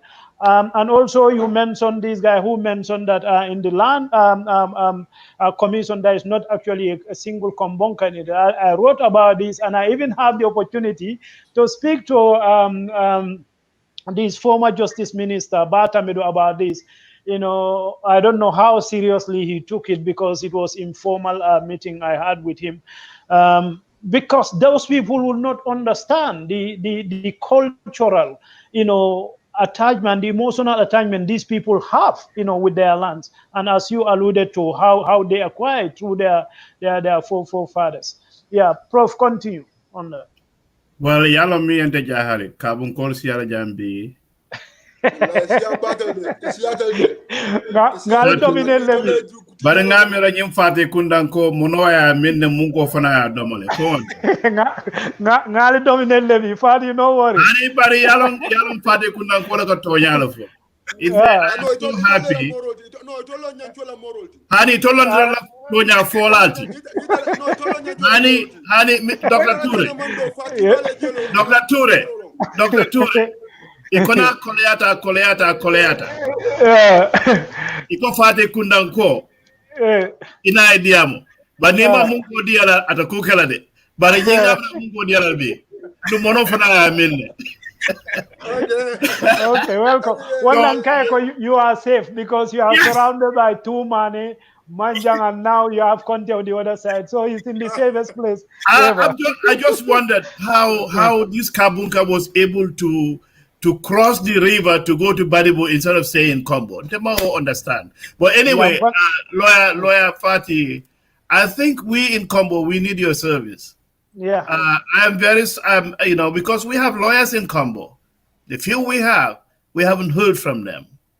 So with the limited lands that we have, because I was just shocked when you talked about Sadauda, because I say he was our main problem, and you agreed. So, Mr. Fatih, we just have to thank you. This representation that you made here, we're still going to need your service to help us. And let's not just take this for granted that lawyer Fatih came in and spoke and just put it on the side. I think with all the few stuff that we have, even in my own KOMBO East, I am going to do that because the university section that was at the land allocated to the University of the Gambia, can you believe equal for FAU? So for FAU, we don't even know where the demarcation is. So I think that any family member, any Kabilo who wants to sell land, I think you should contact this lawyer. I'm doing advertisement for him. You should contact this lawyer Fatih, because if you're going to sell property and you don't have a lawyer to cross all the T's and dot all the I's, as time goes on, just like he said, the compensation, because you promise somebody you're going to give them money, but maybe one person or two people receive that money, and the rest of the folks are sitting out there without anything. And I just want to again repeat myself to say that today the Kabunkas really have taken over. The Kabunkas really have taken over because Dr. Touray's mother also was a Kabunka. Let me just stop there. Yeah. Thank you very much. Lawyer Fatih, this is from Fakurusila. I initially I couldn't read it. He said, the land laws too late to reform for the constitution in the making. But no, the draft constitution. I did a presentation last year, and I cannot. But I think the provisions in the draft constitution are in terms of protecting rights. I think those are safe. I do not think those are the problem, because I remembered this specific. I can't remember now, but I think the draft constitution actually went further to make sure some of the malpractices that are occurring at the moment do not continue to exist.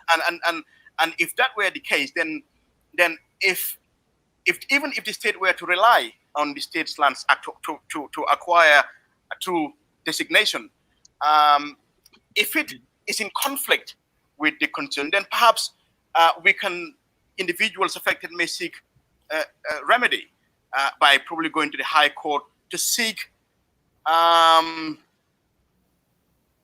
enforcement to the extent of the conflict between what the Constitution is saying and what the state physical planning or lands may wish to embark upon, relying on statute.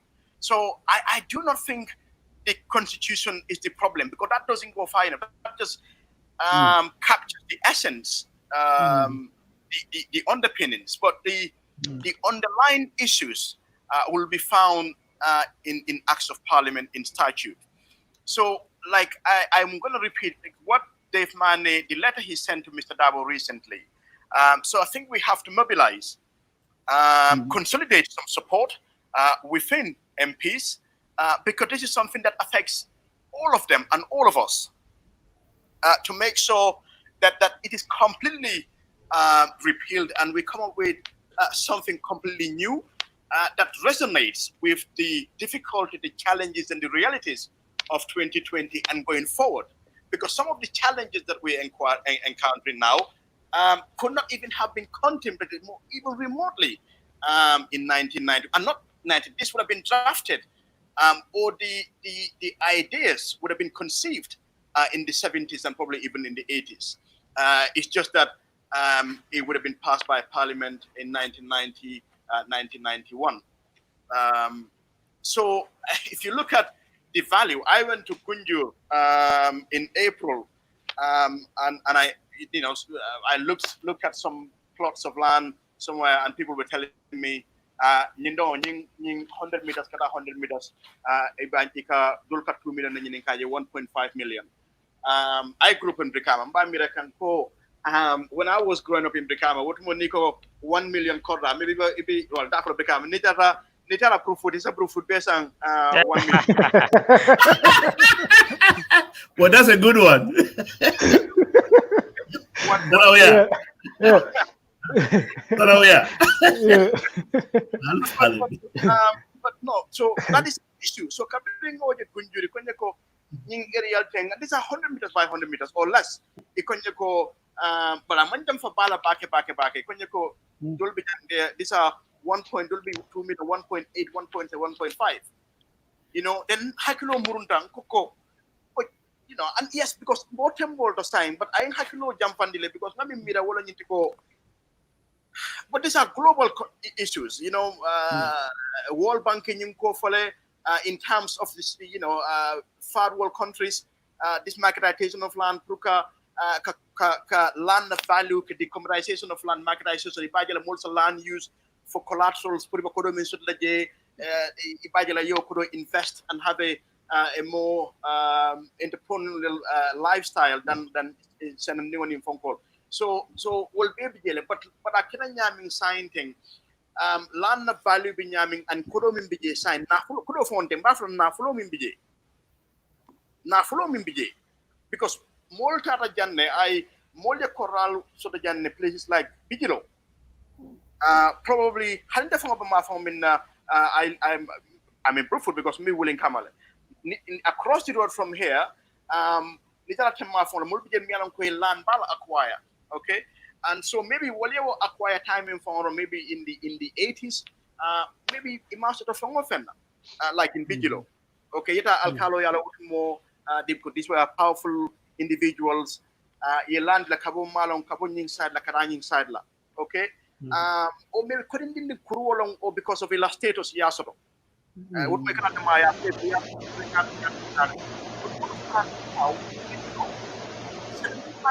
there. From 1.1 to 1.5 million. So certainly there is no way that Jawara's government, even though they would have been this remote contemplation ko what keno ameta nyawo nya ta figure but maybe la idea be kala minti wala nyindi ko la keno fenke de man because no one dem population ka sia nyame wati bisila intina keno sur la pour bade la pour na jame ngol na misirol na karamuntal. Well, maybe Kafa Kodora Carola, maybe Mota Miralum, Nico Moeko, Nitarako, Profutunkoleko, Mobinat La Sarojana Lansang 7 million. Molebo Mira only 20, 25, 30 years ago. Neo Fernanda came out 40 years ago, Lanning Kunkol, what have been a Mobina and Alan Kukano, demanding of Abasan close to 10 million. If a boy like Kedu. They couldn't have remotely contemplated that. Okay, so if I get a sign, Funga Lual for the Mialanko, it is consistent with these realities, challenges, and difficulties. Okay, so what I'm talking about the solution, I've offended one in Kala from being a Cafinyola, Namil, London in Hakirual, Kembenio Camprunga Sibo to the Silomi Alonko, Ninga Lual Fen and saying, if I Lua would not contemplate what is really going on right now, but Lua would contemplate because I think saying we can reasonably predict some of the things being the not in our lifetime or generation, but okay, so for it has to be along those lines. But that cannot be done in the absence of politics. It cannot be done in the absence of all the things they are connected to politics. So for a politician or for a priya faham ko, they playing partisan politics. These are important national issues. Me along Nima confront Abikela Banko be Masiboldi Alaman Tankalawan. Yeah, thank you very much, Lawyer Fati. You just buttressed Ensa's position that KOMBO need to come together, maybe take a political position, but as you alluded, we need to come together as a group, and that's the purpose of this particular platform. You know, the Kombongos need to come together, sit together and discuss. This is what we call Badimbong. We need to know each other. We need to, out of that sympathy, empathy, and sympathy will come, and we will network. You know, Dave, do you want to add anything to what Mr. Fati or Conteh said as your final contribution? No, to be honest, I'm actually very, very happy Mr. Fati came. I know. Definitely, I'm gonna ask my people to send you a big bottle of mono tomorrow. Really, you've done so well. Thank you so much. You know, it's good. Yeah, Munko for Nabina, no problem. Yeah, it's coming your way. Yeah, no, Barakabak, and I'm very happy because obviously I chatted to him briefly. So I mean, he covered the legal side really. I don't think there's anything else I can add to that, unless to say that like he said, I always believe these discussions about land need to be in the public arena in the Gambia. We need to discuss it constantly. It needs to be there.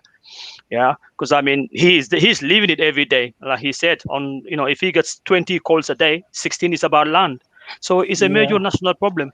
So now I want us to expand this conversation, even though, like he said, I'm actually basically repeating what he said. The issue might be affecting Kombonkas right now, but it's actually expanding already. It's a national issue. So even if it doesn't affect somebody from Badibu, they might want to have a compound or a land in Brufut or Tujereng or somewhere else, so it affects them. So it's a national issue. So we need to have a conversation whereby it becomes nationalized. Everybody can talk about it. It's important. It's important. And it's important when we have emotions, we can also channel them. We need to channel these emotions positively. Otherwise, we're going to have a problem. But just to add on to what he said, I mean, Fatih Kunanko, he did wonders today, wallah, for once. No, don't just say for once. Take that one out of it. Yeah. But anyway, I mean, yeah. Exactly. But I mean, as he said, he said it so eloquently. I mean, the law has been misapplied. But even the little bit we can know that, look, just from common sense, that the law has been misapplied here and there. I think he knows that. Again, I'm going to basically just emphasize what he said. Our approach needs to be multi-pronged approach. We have to be legal, obviously, and we also need to do a lot of political lobbying. I think that's also important because we got social capital. I think it's important we always fall back on that. And then this right to property also is actually a UN charter. So your right to your property. So the constitution in the Gambia don't even bother me that much anyway because it's actually covered under the UN charter as well. Your right to your property. So I don't want to pretend that I know much about the law anyway. Those are people who are specialists there. But I just thought I can just buttress some of the points he made. So obviously land being capital, somebody probably read about Hernando de Soto, in South America. I'm more a Marxist myself, more like a socialist myself, but I read it just to understand the value of land, the committed, like the marketization, turning land into a commodity, and which our people don't understand. So this is somewhere Abdoulie and others, Mr. Lawyer Fadi, need to also help our people to understand when it comes to selling their land, they don't have to sell their land on freehold. Because most people don't understand this. I spent 1 month in the Gambia, October, November, just basically doing my own research. Like going to Brufut Heights and Brufut just to see people who own the land there, especially Brufut Heights, because I know this was during Jawara's time, and specifically Mr. What's his name, Yankuba Touray sold most of those lands off, just to see the personalities involved who owns this land, and lots of them are in Mr. Fati's profession. And these are well-known personalities in the Gambian legal system. So they own this land, and they must have understood that this law has been misapplied. But why did they go for it? Again, it goes to people taking chances. So, but they also understand the value of land. But our people don't. Most of our people don't understand that they even don't have to sell their land on freehold. So I think it's a duty and responsibility for the lawyers and even the communities to help people to say, look, if you really, really desperate need to sell your land, make sure you don't give freehold. I think it's very important. But once again, I just wanted to say, Mr. Fatih, thank you so much. I really appreciate this.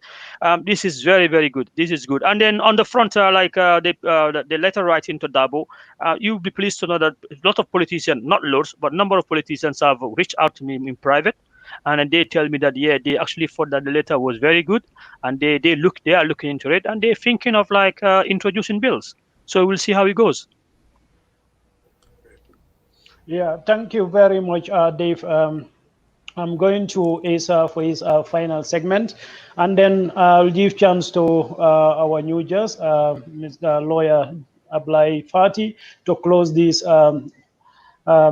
program. So we actually made up of the time you missed because we are 12 minutes behind schedule, but because you came late and your contribution was so profound, we need to give you more time. Asa, can you hear me?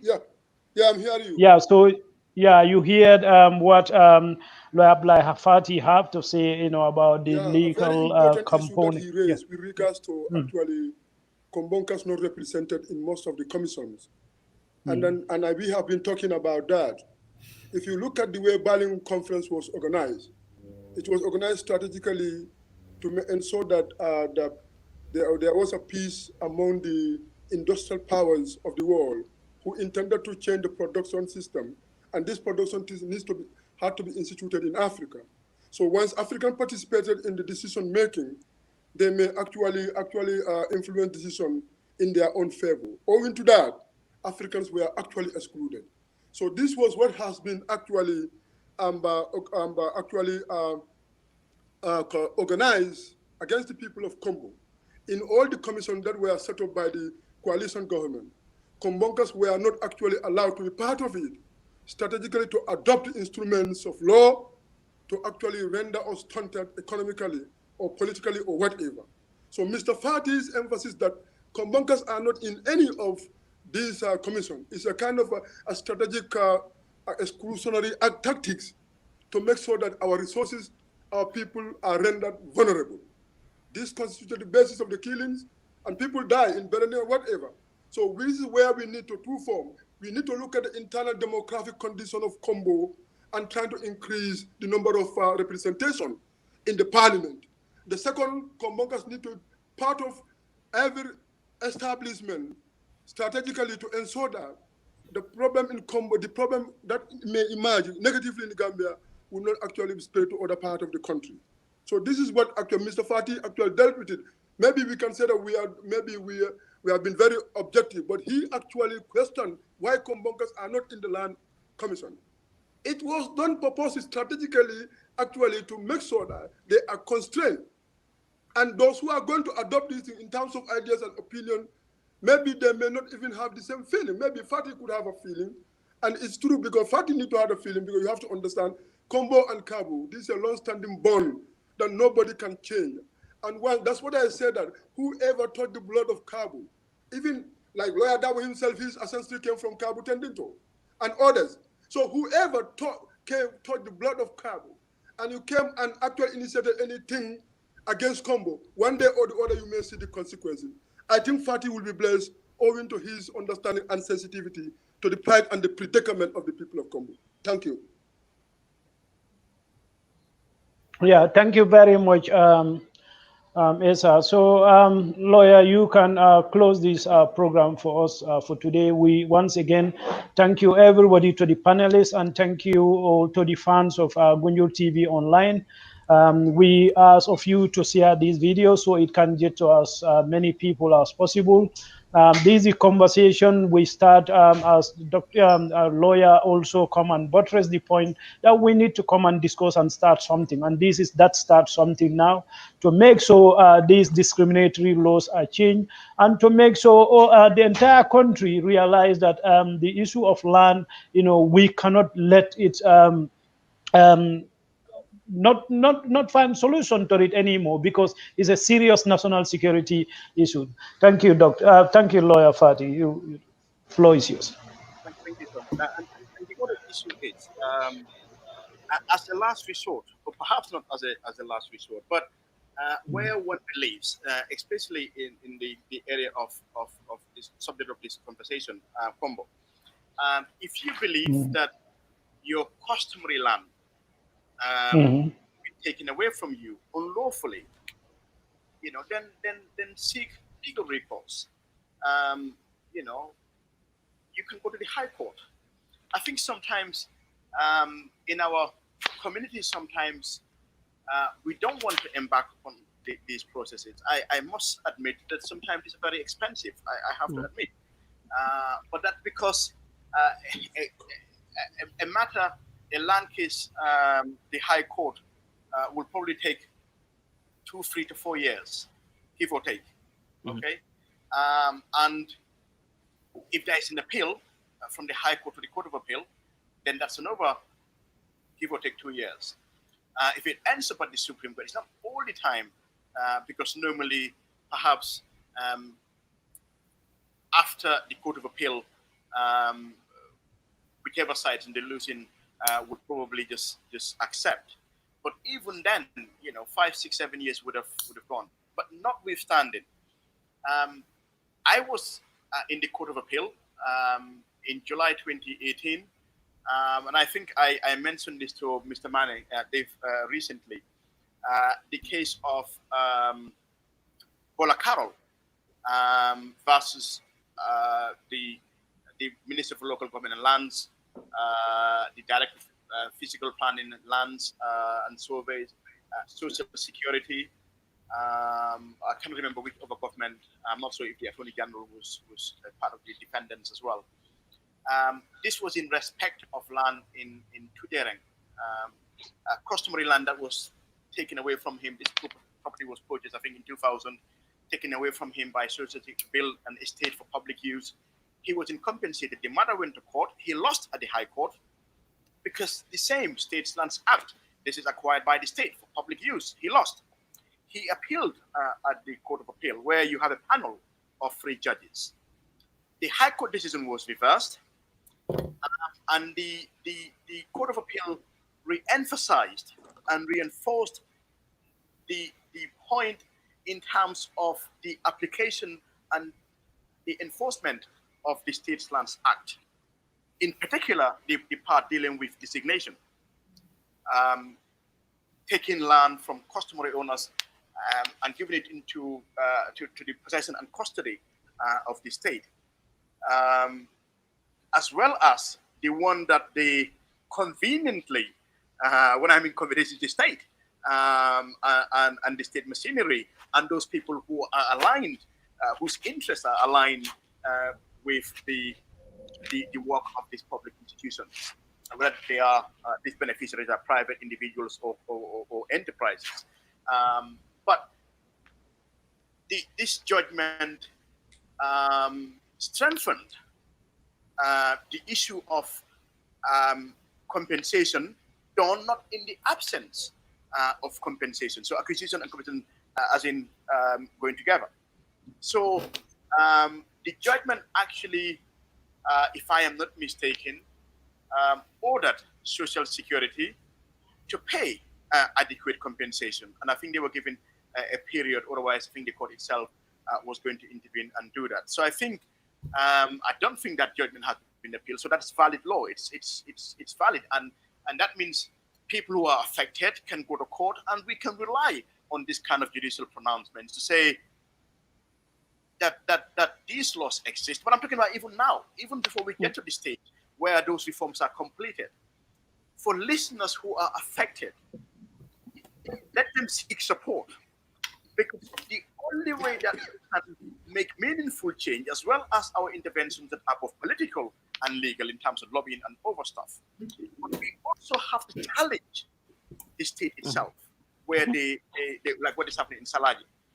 Not only that, but individuals or powerful individuals who are descending upon some of these KOMBO areas and taking swaths of land away.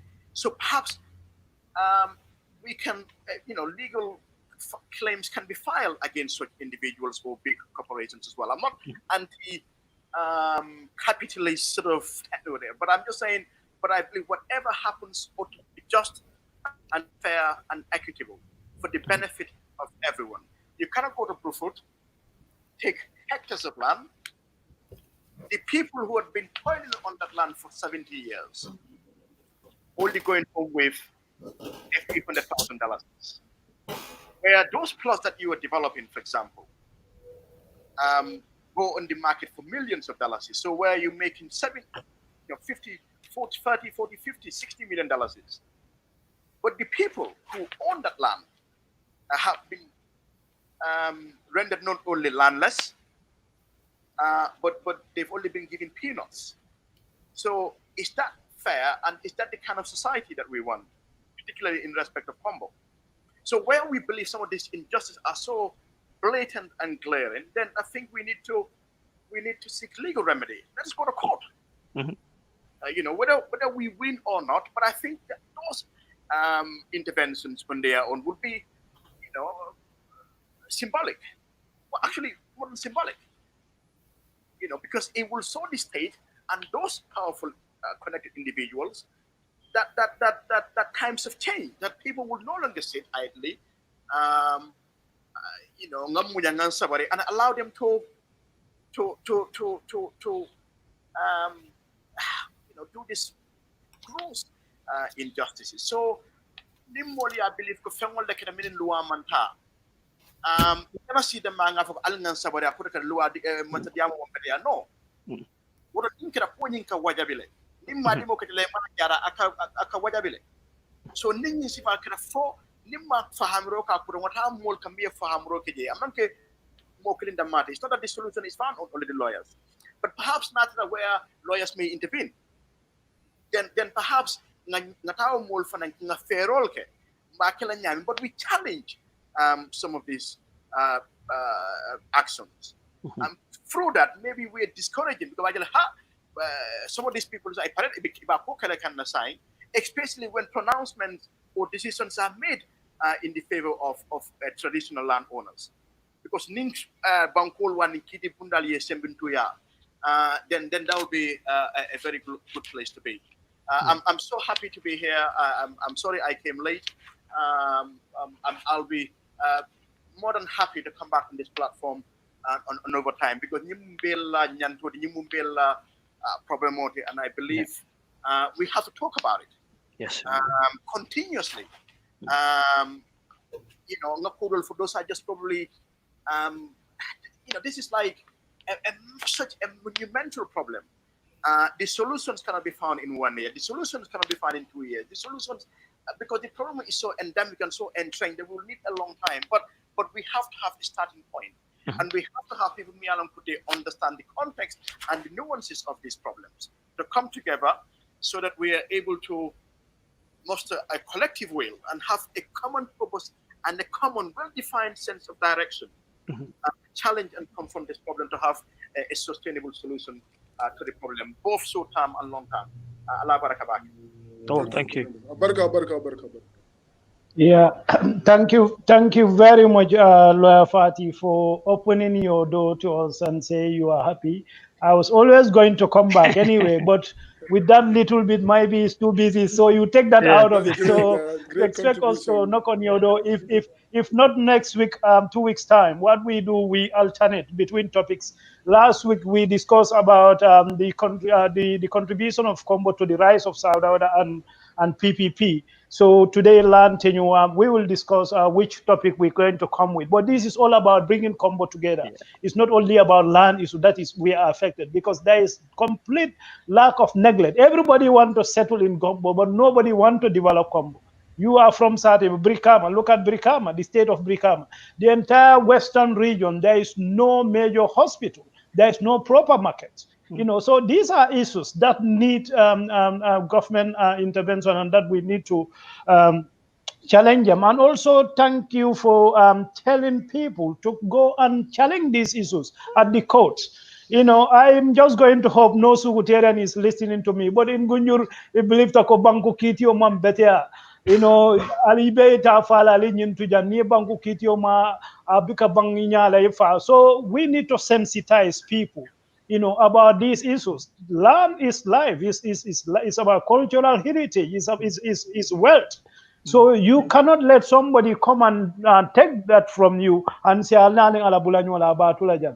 know, that is wrong. So that's what this platform is, to sensitize, to educate the locals. There are remedies, legal remedies that you can take and get back to what belongs to you. So I'm going to close this program again by reading from our viewers, which we value too much. Again, Madeleine, say overpricing land and taking land from communities is also an international issue, since there are migration issue related to lack of land for the youths. And finally, she said there need to be a legally formed body that can help people appeal when they lose their land. Yeah, like sort of like a legal aid.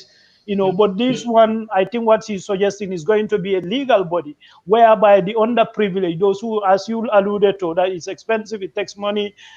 Even they say it's pro bono basis.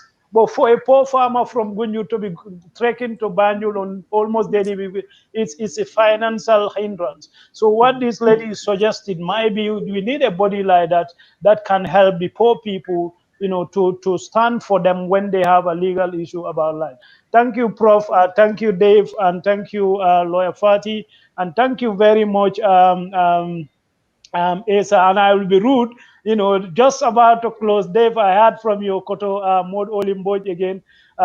Dave, do you know that what kind of arrangements made it possible for the Duke of Westminster to earn so much money through royalties paid to his estate, which in Belgravia, Grosvenor Square, an area in London?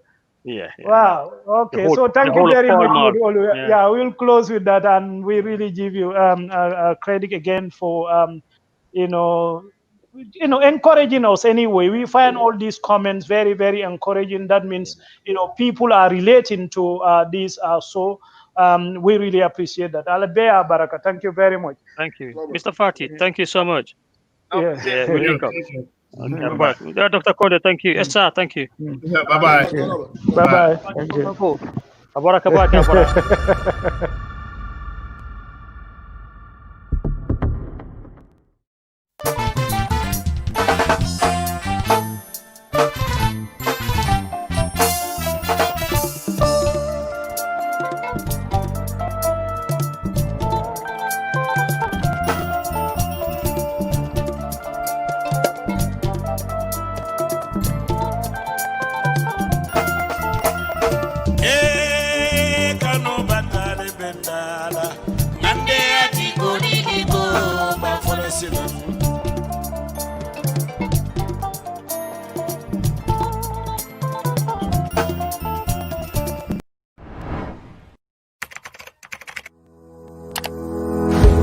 Here are 5 ways you can help combat stigma and discrimination as we fight against coronavirus COVID-19.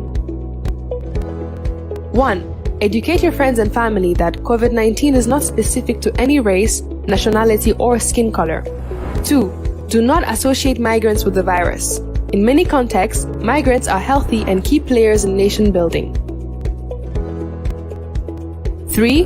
Remind others that discrimination may lead people to hide their symptoms rather than seek treatment. This puts everyone else at risk. 4. Be kind, considerate, and helpful to others in these difficult times. 5. If you know anyone experiencing symptoms, encourage them to dial 1025 for free.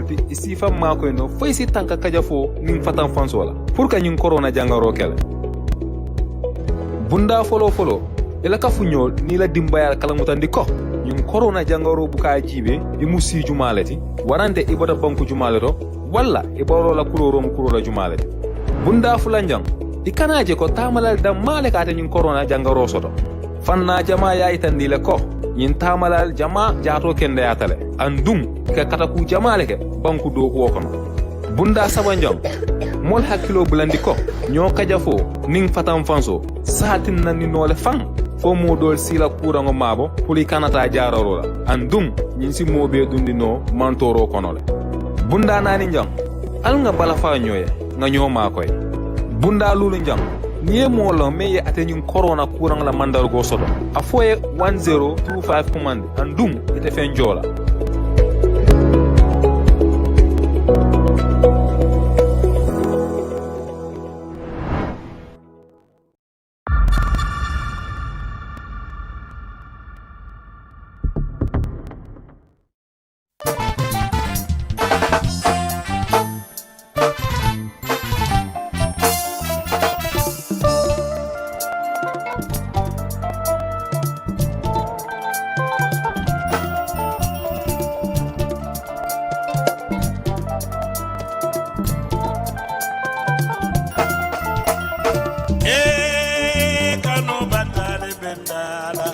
Ande ati go di go ba for a